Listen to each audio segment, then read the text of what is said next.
La paix et la non-violence, un choix de vie pour moi, jeune élève. Tel est le thème de la deuxième édition du Camp de la paix qu'organise le réseau Chalon de transformation de conflits et de réconciliation Reste-Corps du 21 au 26 juin. Cette rencontre se déroule à l'école primaire des Sœurs Notre-Dame des Apôtres dans le diocèse de Grand-Bassam.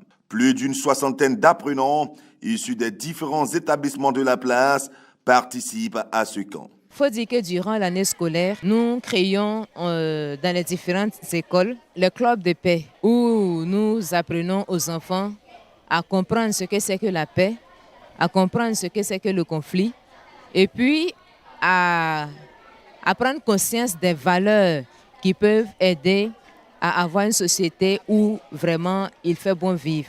Et au terme de l'année, parmi ces élèves qui font partie de ces camps de paix, de ces clubs de paix et environnement, nous sélectionnons certains de ces élèves-là pour participer au camp de la paix, qui est un moment de formation théorique et pratique.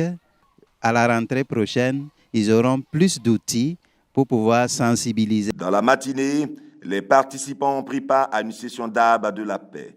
Activité expliquée par un agent du réseau. L'arbre de la paix, c'est une session qui permet aux enfants de connaître la vraie nature de la paix et de comment vivre chacune de ces valeurs-là au quotidien. Avec les carrefours, avec les explications, les enfants ont pu savoir c'est quoi la nature de la paix, c'est quoi la vraie paix, c'est quoi un arbre et c'est quoi les racines d'un arbre et ses fruits. Après la session de l'arbre de la paix, les participants ont procédé à un planting d'arbres. J'ai retenu que la paix n'est pas un vieux mot, mais un comportement. Que sans la paix, on ne peut pas vivre en harmonie et que la paix favorise l'harmonie sociale et la cohésion sociale. Je suis très heureuse d'être au camp de paix parce que nous avons appris les valeurs de la paix. Dans l'après-midi, les participants ont eu droit à un autre exercice appelé l'intégration personnelle. Ils vont nous dire maintenant chacune des valeurs qu'ils vont incarner au cours de ce camp et même dans leur quartier et dans leurs écoles. Chacun va nous dire la valeur qu'il a choisie, qu'il compte incarner durant ce camp. Après avoir choisi sa valeur, il y a un moment de retranchement.